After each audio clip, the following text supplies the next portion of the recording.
naman akla.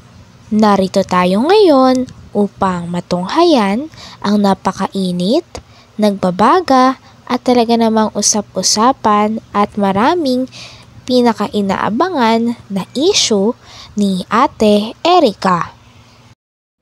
Sa pagpapatuloy ng ating istorya ay sinasabi nga ng ibang tao na nakahawak naman daw ng pera si Lola Miguel nila Ate Erica, at dito naman ay na-explain ni Lola Miguel ang tunay na nangyari.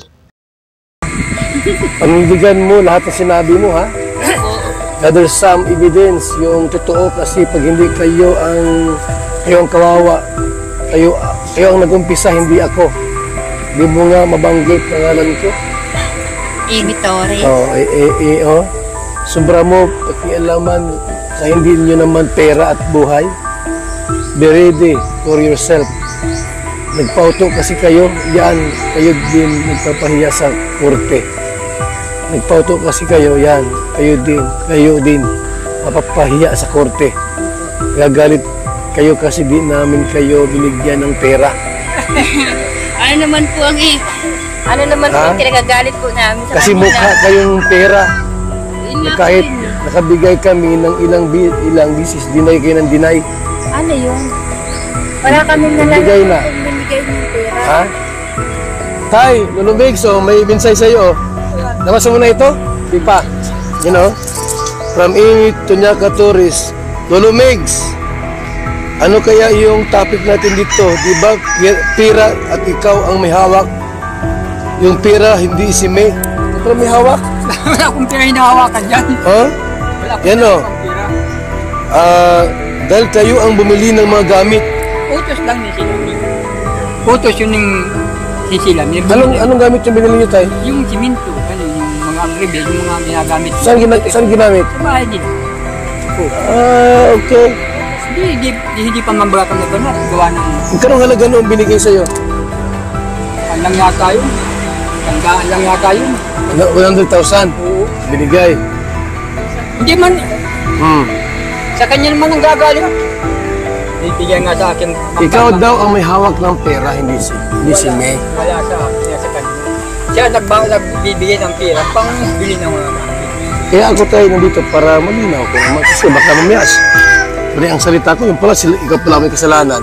Wala.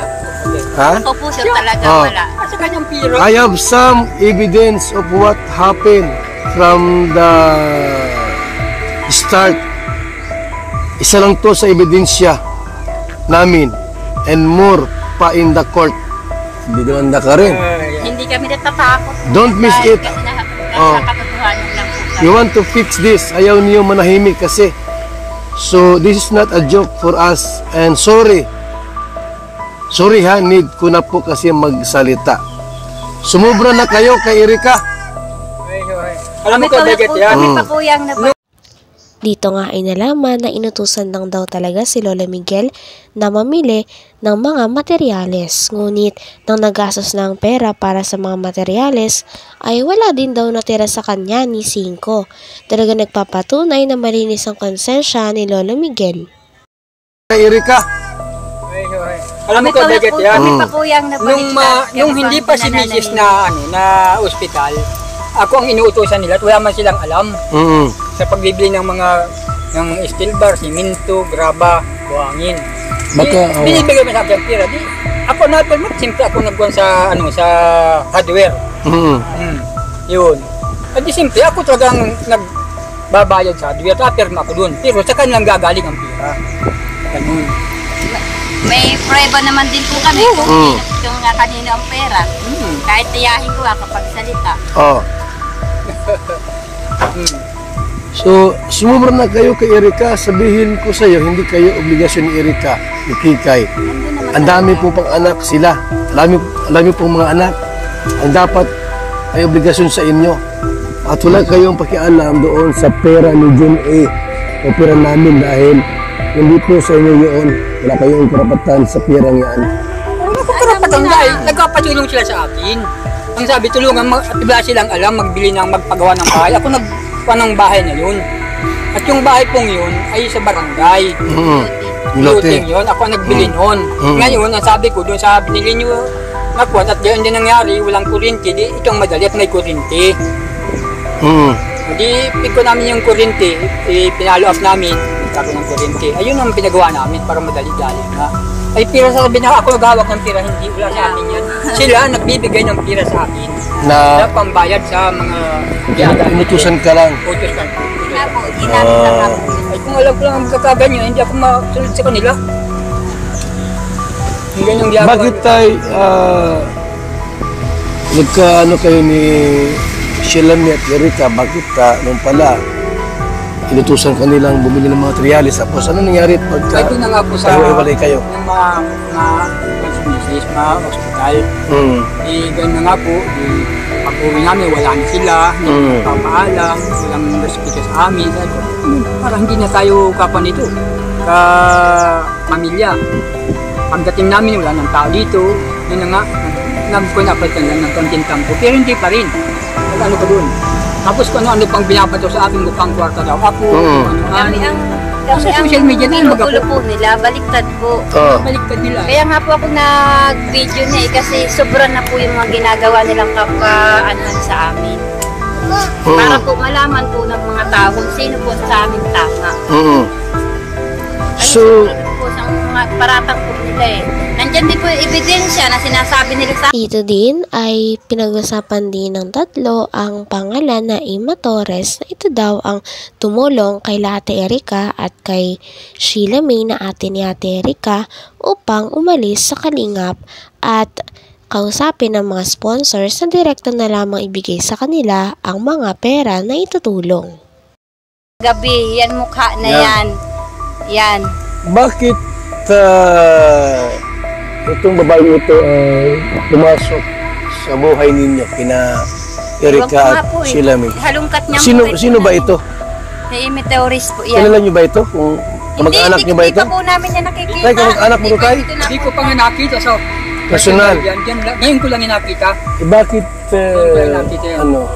nakialam sa buhay ninyo? Eh, hindi ko po alam. Lagi po Ewan ko kausapin na, niya eh. Si Ano? Sheila May. Tapos sinisira-siraan kayo. Hindi ko po nakikita. Ngayon lang yan. Ngayon ko lang nakita sa cellphone. Yung pong sabing ano niya, yung syuta po niya. Wala po kanina. Sino shoota? Ano, ang pangalan. Jowa nito? Jowa po nila. May jowa ito, tumboy?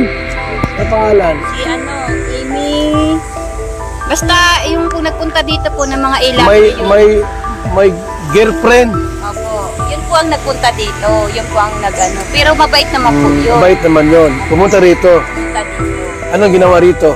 Yun po, nagpunta po dito nung nandito pa po nung sila Erika na nakatira. Yung mga, Mayroon ka palang jowang tomboy? Wala mo bang pakialam dyan kung may jowa ka o wala? pero mabait po yun. Yan lang. Ngayon,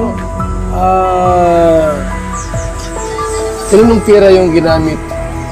Pera nila o pera ni John A? Kaya yun ito. Yun eh po yun. Kami po ang magpapatunay po doon. Hindi pera nila Hindi en po pera Torres. po ng Ilaber. Hindi pera. Yung pera po ni John A, ang binili po doon ni Sheila May, lote sa dait. Okay. May luto sa daip, binili. Opo. Magkano bili noon?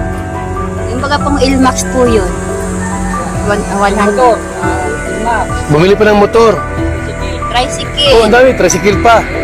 Motor, tricycle pa. Pero ang pagkakasabi ko, ang dinig ko, yung may tricycle na yun ay pampamilya.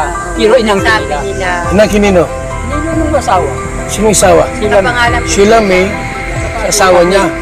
Pero ang sabi ni John A, pang pamilya. Ano ibig sabihin? Kasama kayo doon? Siguro po, sabi ko. Pang pamilya. Baka sa kanila lang. So, nasa yung Inmax na motor. Naka-Erika po. Siya po ang Ginagamit niya. Ngayon, yung pira dito sa pagawa ng bahay, kaninong pira yan? Kay Sir Jordan rin na po po. So, hindi lang kalating milyon ang nagasus niya. Hindi ko kaya malaki pesos yun. Nahigit mong 1 million yun. Ang alin? Ang halaga nun. Ang alin? Yung bahay kong yun. Itong bahay na ito, higit 1 milyon. Hindi ko makakapagod natin yung mga Ito kinuha po, ko mga yung nakakita. asawa nito. Yan. Ginawa ko Oh, ayun. Hanggang dito na lamang muna ang ating napakainit, nagbabaga at talaga namang pinakausap-usapan na issue ni Ate Erika. Maraming salamat sa inyong panonood. Hanggang sa muli. Bye!